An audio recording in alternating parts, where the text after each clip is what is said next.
Hello everyone, कैसे हैं आप सब। आई होप आप सब फिट एंड फाइन होंगे। तो once again a very warm and hearty welcome to my YouTube channel. तो आज की जो ये वीडियो है ये हमारा पॉलिटिकल साइंस का चैप्टर 4 का सेकंड पार्ट है क्लास 12th के लिए। फर्स्ट पार्ट इसका मैं आपको ऑलरेडी करवा चुकी हूँ, जिसमें हमने हाफ ऑफ द चैप्टर जो था वो कंप्लीट कर लिया था।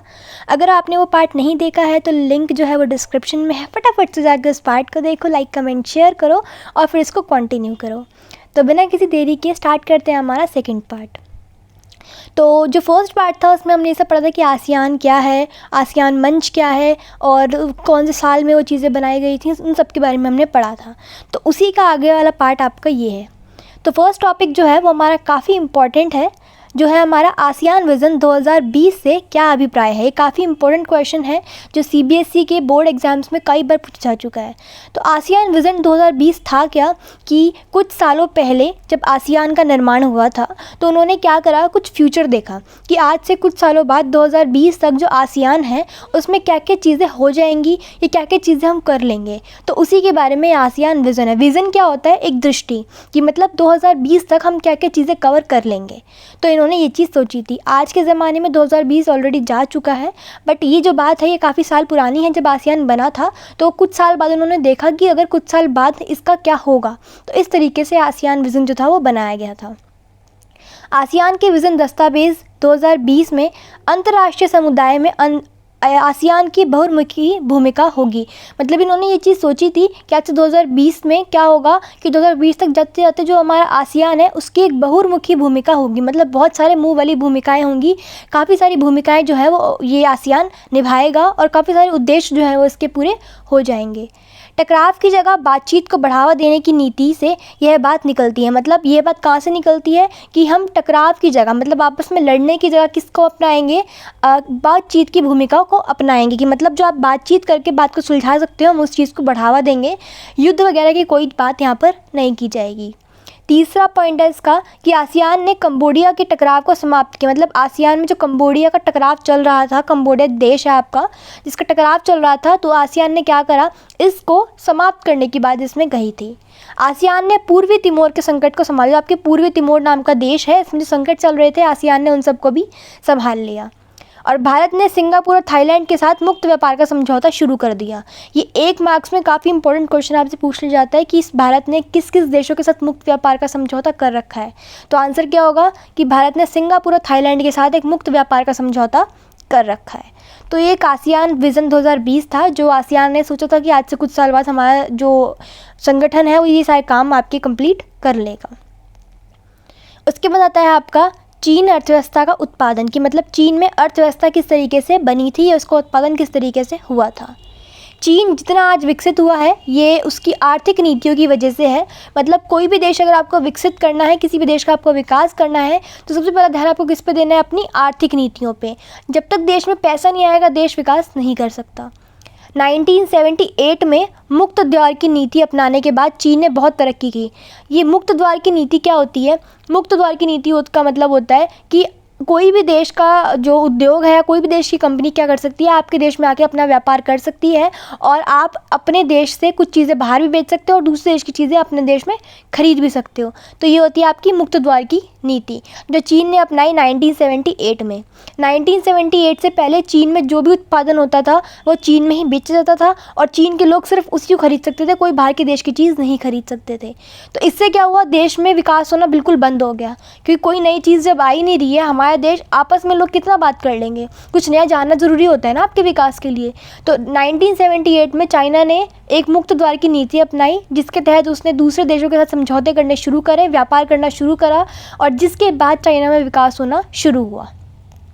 मुक्त द्वार या ओपन डोर की नीति देंग शॉम्पेन ने अपनाई थी। ये नाम काफ़ी इंपॉर्टेंट है क्योंकि क्वेश्चन कई बार ऐसे ही पूछ लेता है कि जो मुक्त द्वार की नीति थी वो किसके नेतृत्व में अपनाई गई, तो आप लिखोगे देंग शॉम्पेन। ये थोड़ा नाम अजीब है बट आप याद कर लेना इसको।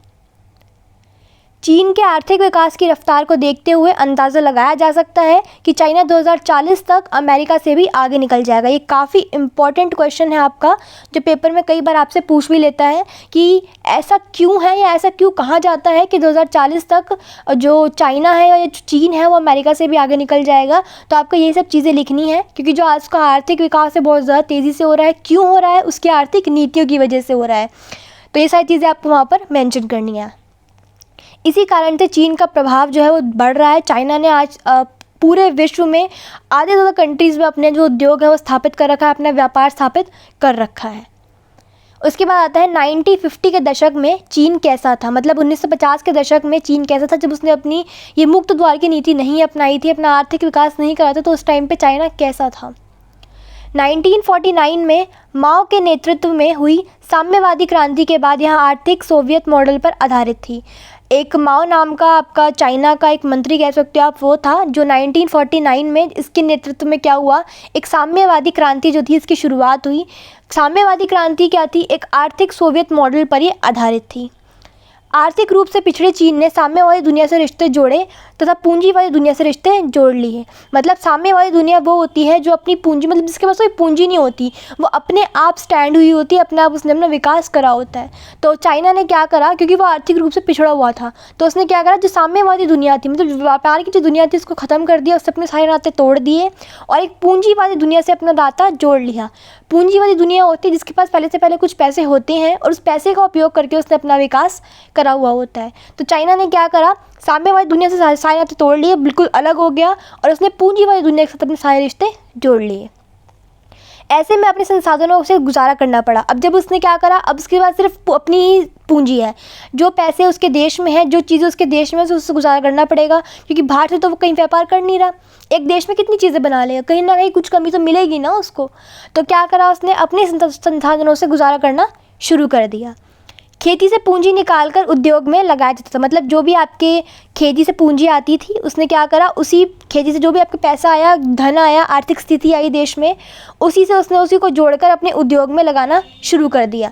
मतलब खेती करी, खेती से जो पैसे आए उससे इंडस्ट्री बना दी। काफ़ी दिमाग इन लोगों ने इस चीज़ में लगाया था। उसके बाद विदेशी मुद्रा की भी कमी थी, क्योंकि ऑफकोर्स ही बात है, आप बाहर के देशों से व्यापार तो कर नहीं रहे हो, तो विदेशी मुद्रा कहाँ से आएगी आपके देश में? तो विदेशी मुद्रा तो थी नहीं इनके पास। इसीलिए आयात होने वाले सामान पर धीरे धीरे घरेलू स्तर पर बनाना शुरू कर दिया। तो मतलब जो बाहर सामान आने वाला था या आता था देश में, उन्होंने क्या करा, क्योंकि बाहर से सामान खरीदने के लिए विदेशी मुद्रा चाहिए जो इनके पास थी नहीं, तो उन्होंने क्या करा, जो भी सामान बाहर के देश से उनके देश में आता था उसको घरेलू स्तर पर, मतलब घरों में बनाना उसने शुरू कर दिया। चीन में रोज़गार की स्थिति अच्छी थी, क्योंकि जनसंख्या ज़्यादा है, तो उन्होंने क्या करा, जनसंख्या का पूर्ण उपयोग करा और अपने हर एक देश के जो निवासी थे उसको रोज़गार के अवसर वहाँ पर दिए। अर्थव्यवस्था 5 से 6% की दर पर विकास करने लगी। इससे हुआ क्या, रोज़गार के अवसर दिए इन लोगों ने और उद्योग बनाए, घरेलू स्तर पर चीज़ें बनानी शुरू कर दी। इससे हुआ क्या, रोज़गार के अवसर मिल गए और देश का विकास 5 से 6% पे होने लग गया। लेकिन जनसंख्या 2 से 3% बढ़ रही थी और ये क्या थी, नुकसानदायक थी। अगर जनसंख्या बहुत ज़्यादा बढ़ेगी तो भी नुकसानदायक ही है ना, क्योंकि आपको लोगों को रोज़गार के अवसर देने पड़ेंगे और इतने रोज़गार बनाओगे कहाँ से? पैदा थोड़ा ना कर सकते हो आप रोज़गार, वो तो आपकी अपॉर्चुनिटीज़ है, आपके अवसर हैं जो आपको सिर्फ मिल सकते हैं कुछ गिने चुने लोगों को ही। तो क्या हुआ, इससे ये भी एक तरीके से उनके लिए नुकसानदायक साबित होने लगा।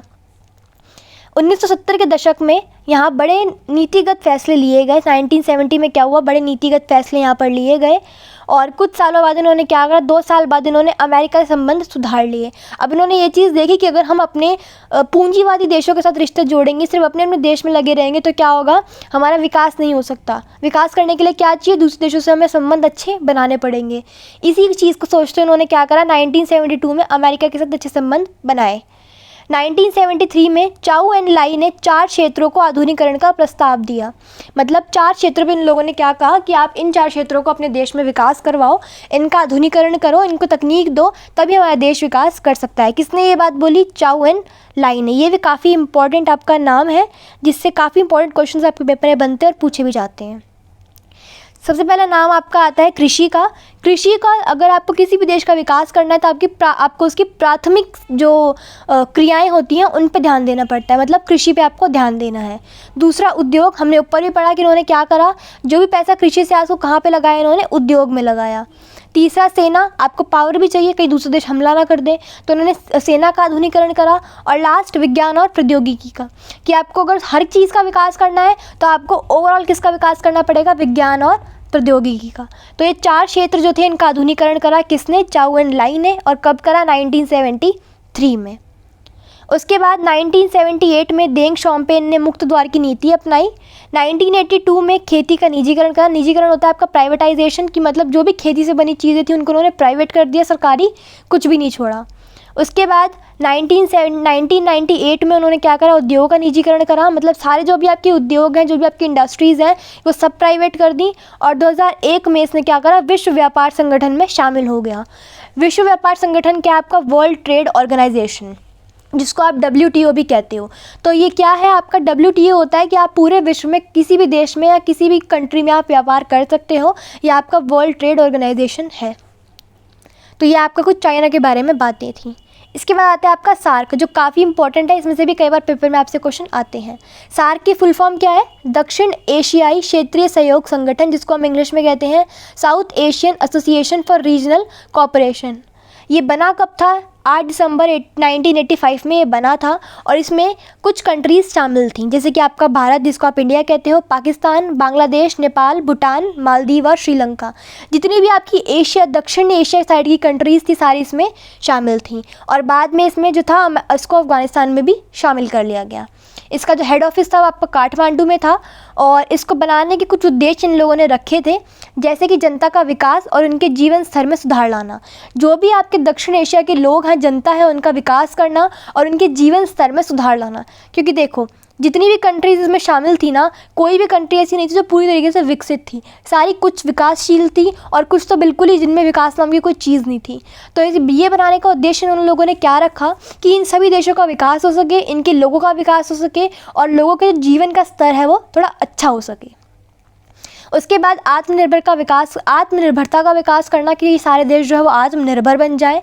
इनका आर्थिक विकास करना, क्योंकि बहुत सी बात है, अगर आपको अपना विकास करना है तो आपके पास आर्थिक स्थिति अच्छी होनी चाहिए। तो इसलिए इसका उद्देश्य क्या था, उनका आर्थिक विकास करना।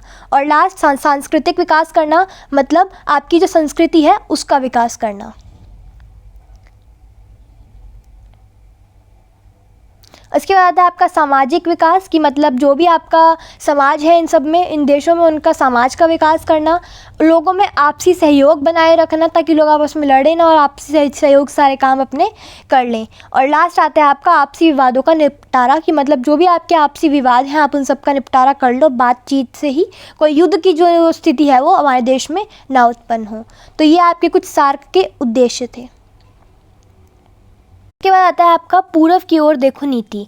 ये पूर्व की ओर देखो नीति क्या थी, ये नीति एक भारत ने एक योजना बनाई थी जिसका नाम उसने दिया था पूर्व की ओर देखो नीति, लुक टुवर्ड्स ईस्ट, जिसको हम इंग्लिश में कहते हैं। ज़रूरी नहीं है आपको पेपर में यही लिखा है, आपको पेपर में इंग्लिश की में भी लिख के दे सकते हैं कि लुक टुवर्ड्स ईस्ट नीति क्या थी। तो लुक टुवर्ड्स ईस्ट जो है कुछ नहीं है, वो आपका पूर्व की ओर देखो ही नीति ही है, बस उसका एक इंग्लिश वर्जन वो लोग वहाँ पर लिख सकते हैं। तो ये नीति क्या थी, ये नीति भारत ने अपनाई थी 1991 में। इस नीति में कहा क्या गया था कि जो भी भारत की साइड से पूर्व के देश हैं उन सभी के साथ एक अच्छे संबंध बनाना, उन सबके साथ एक अच्छे संबंध को स्थापित करना, ये पूर्व की ओर देखो नीति में कहा गया था। इसमें पूर्वी एशिया के देश जैसे कि आसियान, चीन, जापान, दक्षिण कोरिया से उसके आर्थिक संबंधों की बढ़ोतरी हुई। मतलब भारत ने क्या करा, जो भी उसके पूर्व देश थे, मतलब पूर्व की साइड जो भी देश थे, सबके साथ एक आर्थिक संबंध अच्छे करे ताकि वो अपना विकास कर सके। तो ये था आपका पूर्व की ओर देखो नीति। नेक्स्ट और लास्ट टॉपिक आपका इस चैप्टर का आता है भारत और चीन के संबंध। अब ये तो बहुत ही जनरल टॉपिक है जो आपको ऑलरेडी पता भी होना चाहिए एक नागरिक होने के नाते कि भारत और चाइना में संबंध कैसे हैं। सबसे पहले हम देखते हैं कि हिंदी चीनी भाई भाई का नारा जो था वो बहुत प्रसिद्ध था। जिस टाइम पर काफ़ी साल पुरानी बात है ये, तो उस टाइम पर क्या होता, 1950 के टाइम की बात है ये, कि उस टाइम पर क्या होता था कि हिंदी और चीनी, भारतीय और चीनी जो लोग हैं वो आपस में भाई भाई हैं, ये नारा बहुत प्रसिद्ध था।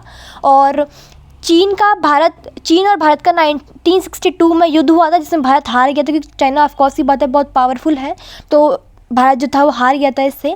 उसके बाद सीमा विवाद, भारत और चाइना में सीमा विवाद होता रहता है। चाइना के पास सीओके है, चाइना ऑक्यूपाइड कश्मीर है, मतलब चाइना ने हमारे यहाँ का कश्मीर जो था वो हड़प लिया था। जम्मू कश्मीर को लेकर और अरुणाचल प्रदेश को लेकर काफ़ी हद तक जो सीमा विवाद है वो चाइना और भारत में होता रहता है अब तक भी। इसके बाद चीन ने तिब्बत को हड़प लिया, मतलब तिब्बत जो था वो काफ़ी हद तक इंडिया का पार्ट था, चाइना ने उसको भी हड़प लिया। दलाई लामा ने भारत में शरण मांगी। दलाई लामा जो था आपका लद्दाख का रहने वाला था, जिसने जब लद्दाख और चाइना ने लद्दाख कह रही हूँ मैं, सॉरी, दलाई लामा जो था वो तिब्बत का आपका रहने वाला था। जब चाइना और तिब्बत में लड़ाई हुई तो जो दलाई लामा था उसने भारत में शरण मांगी और भारत से ये मदद मांगी कि वो चाइना को हराने में या फिर जो युद्ध था उसमें तिब्बत की मदद करे। तो दलाई लामा को बेसिकली भारत में शरण दे दी गई थी, जिसकी वजह से चाइना और भारत में काफ़ी हद तक जो तनाव जो भी आप कहते हो लड़ाई झगड़ा था वो बढ़ गया था। और लास्ट था आपका पंचशील का समझौता। पंचशील का समझौता एक तरीके का समझौता था, जो 5 शर्तें जो थी वो भारत ने और चाइना ने आपस में एक दूसरे को समझौता करके वो 5 शर्तें मानी थी। तो लास्ट देखते हैं पंचशील का समझौता क्या है। पंचशील का समझौता में जैसे मैंने आपको बताया कि 5 बातें जो थी वो मानी गई थी, उन पे प्रस्ताव रखा गया था कि जो इंडिया और चाइना है वो दोनों आपस में 5 बातें मानेंगे और इस समझौते को पूरी जो आपकी लाइफ है उसमें ये निभाएंगे। सबसे पहला था कि एक दूसरे के क्षेत्रीय अखंडता और प्रभुसत्ता का सम्मान करना, मतलब जो भी आपका क्षेत्र आपको दिया गया है आप उसको सम्मान करोगे, एक दूसरे की अखंडता का सम्मान करोगे। ना इंडिया वाले चाइना वाले को कुछ उनके क्षेत्र की वजह से कुछ कहेंगे या क्षेत्र पे कब्जा करने की कोशिश करेंगे, और ना ही चाइना वाले इंडिया वाले के क्षेत्र पे कब्जा करने की कोशिश करेंगे। दूसरा प्रस्ताव आपका ये था कि एक दूसरे पर आक्रमण ना करना, कि दोनों ने एक दूसरे को ये समझौता दिया था कि ये दोनों ही एक दूसरे पर कोई भी आक्रमण नहीं करेंगे किसी भी रीज़न के लिए या किसी भी बात के लिए। तीसरा है आपका एक दूसरे के आतंकी मामलों में दखल ना देना, आंतरिक मामले होते हैं एक देश के अंदर, कुछ आंतरिक मामले हैं, कुछ पर्सनल बातें एक देश की होती हैं जो एक देश को खुद सुलझानी चाहिए। तो एक दूसरे दोनों ही देशों ने ये बात तय करी थी कि वो किसी भी देश के आंतरिक मामलों में दखलंदाजी नहीं करेंगे, मतलब अपने फटे में पैर दूसरे के में नहीं अड़ाएंगे। इंडिया का कोई मामला है इंडिया सॉल्व करेगा, चाइना का कोई मामला है चाइना सॉल्व करेगा, एक दूसरे की बातों में आपको नहीं बोलना। कहते हैं ना अपने काम से काम रखना, वो वाला काम ही यहाँ पर करेंगे। लास्ट है आपका समानता, दोनों देश समान है, कोई भी ऊंचा नीचा नहीं है। लास्ट आपका 5वां जो समझौता था वो ये था कि शांतिपूर्वक सह अस्तित्व, कि मतलब दोनों एक दूसरे के साथ शांतिपूर्वक बातों को सुलझा लेंगे, कोई युद्ध की जो सिचुएशन है या युद्ध की स्थिति जो है वो यहाँ पर नहीं उत्पन्न होगी। इसी के साथ आपका जो चैप्टर होता है यहाँ पर एंड होता है, ख़त्म हो। कोई भी डाउट हो तो आप मुझे कमेंट सेक्शन में उसको मेंशन कर सकते हैं, और वीडियो पसंद आई हो तो लाइक कमेंट शेयर ज़रूर करें और अपने फ्रेंड्स के साथ इसको शेयर करना ना भूलें। And don't forget to subscribe my YouTube channel for all the new videos. I hope you like it and all the best for your exams.